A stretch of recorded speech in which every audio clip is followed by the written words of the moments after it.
வணக்கங்க. நம்ம இன்னைக்கு சிறுதானிய பொங்கல் சாமை அரிசி வச்சு சுவையாக எப்படி செய்கிறதுன்றதையும், அதுக்கு ஒரு அட்டகாசமான காம்பினேஷனாக கொத்தமல்லி பருப்பு சட்னியும் அவல் வடையும் எப்படி செய்யறதுன்றதையும் பார்க்கலாங்க. நம்ம சேனலில் சிறுதானியங்கள் வச்சு பிரியாணி, கிச்சடி, அப்பம், அல்வான்னு எல்லாத்துக்கான வீடியோவும் இருக்குங்க. லிங்க்கு இந்த வீடியோவுக்கு கீழே டிஸ்கிரிப்ஷனில் கொடுத்துருக்கேன், செக் பண்ணிக்கோங்க. வீடியோ உள்ளர போகிறதுக்கு முன்னாடி நம்ம சேனலை இதுவரை சப்ஸ்கிரைப் பண்ணாமல் இருந்தால் சப்ஸ்கிரைப் பண்ணிக்கோங்க. கூடவே பக்கத்தில் இருக்கிற பெல் ஐக்கானையும் கிளிக் பண்ணிக்கோங்க. வாங்க வீடியோக்குள்ளே போகலாம். பொங்கல் செய்கிறதுக்காக நம்ம முதல்ல அரிசியை ஊற வச்சுக்கலாங்க. நான் அதுக்காக 1 கப் அளவுக்கு சாமை அரிசி எடுத்து நல்லா 2 தடவை தண்ணியில் கழுவிட்டு அதுக்கப்புறம் நான் ஊற வைக்க போகிறேங்க. சிறுதானியங்கள் பயன்படுத்தும் போது முதல்ல அதை நல்லா கழுவிக்கோங்க, அதுக்கப்புறம் ஊற வைங்க. ஊற வச்ச தண்ணியை வடிகட்டாமல் அதை பயன்படுத்திக்கோங்க சமையலுக்கும். நான் அதனால் 1 கப் அளவுக்கு தண்ணி விட்டு இதை ஊற வைக்கிறேங்க. நான் 1 மணி நேரம் ஊற வைக்க போகிறேன், இது ஊறட்டும். இப்போது 1/2 கப் அளவுக்கு பாசிப்பருப்பு எடுத்துக்கலாம். பாசிப்பருப்பையும் நல்லா கழுவிக்கோங்க.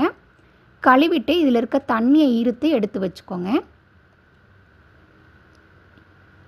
இப்போது ஒரு வாணலில் 2 டீஸ்பூன் அளவுக்கு நெய் சேர்த்துக்கோங்க. நெய் நல்லா சூடாகி வந்ததுக்கப்புறம் நம்ம கழுவி வச்சுருக்கிற பாசிப்பருப்பை இதில் போட்டு வறுத்தெடுத்துக்கலாங்க.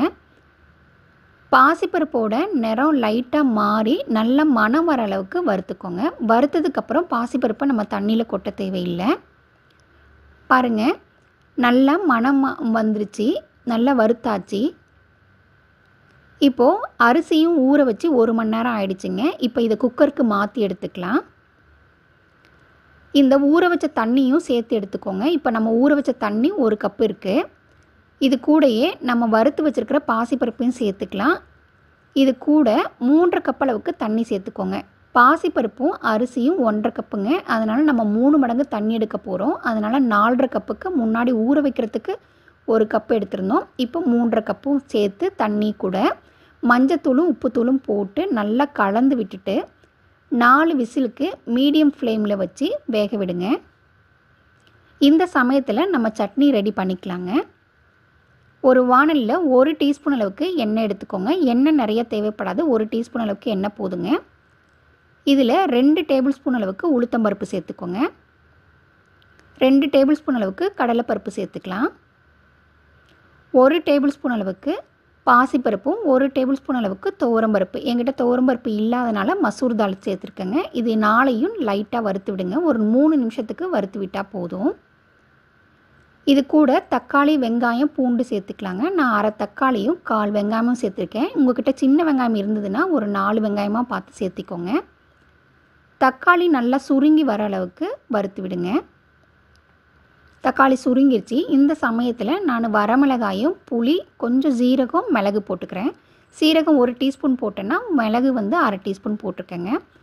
மிளகா உங்கள் காரத்துக்கு ஏற்ற மாதிரி சேர்த்துக்கோங்க. எனக்கு 2 வரமிளகா போதும், நான் அதை சேர்த்துக்கிட்டேன். இதையும் வறுத்து விட்டுக்கலாங்க. இந்த சமயத்தில் நான் 1 கைப்பிடி அளவுக்கு கொத்தமல்லி தழை சேர்த்துக்கிறேன். கொத்தமல்லி தழையும் வதக்கி விடலாம். கொத்தமல்லி தழை லைட்டாக சுருங்கி வதங்கினா போதும், அதனோட நிறம் மாறக்கூடாதுங்க. இந்த அளவுக்கு வதங்கியிருந்தால் போதுங்க.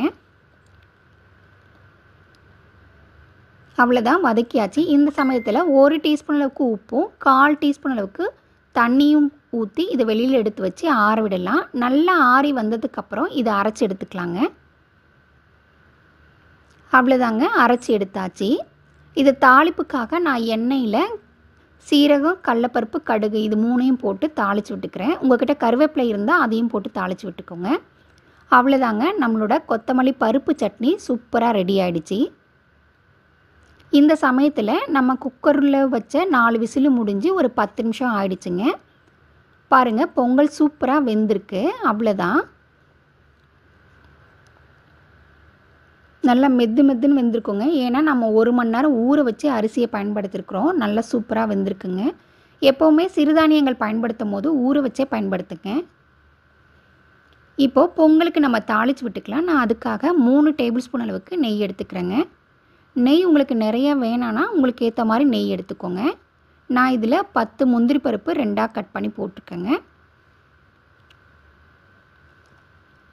இது கூடயே நல்ல பொடியாக நறுக்குன 1.5 டேபிள் ஸ்பூன் அளவுக்கான இஞ்சி சேர்த்துக்கலாம்.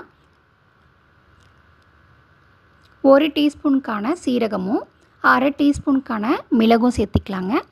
நான் மிளகு கம்மியாக சேர்த்துறதுனால தான் நான் இஞ்சி வந்து கொஞ்சம் நிறையா சேர்த்துருக்கேங்க. நீங்கள் உங்களுக்கு ஏற்ற மாதிரி சேர்த்துக்கோங்க.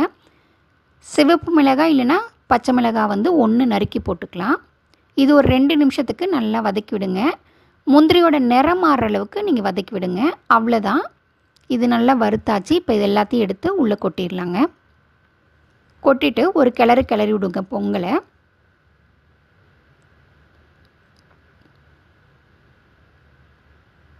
கிளறி விட்டுட்டு இது கூட இன்னொரு 2 டீஸ்பூன் அளவுக்கு நெய் சேர்த்திக்கோங்க. நிறையா நெய் வேணால் 2 டீஸ்பூன் தான் நான் சொல்லியிருக்கேன். அவ்வளோதாங்க, நம்ம பொங்கல் சூப்பராக ரெடி ஆகிடுச்சி.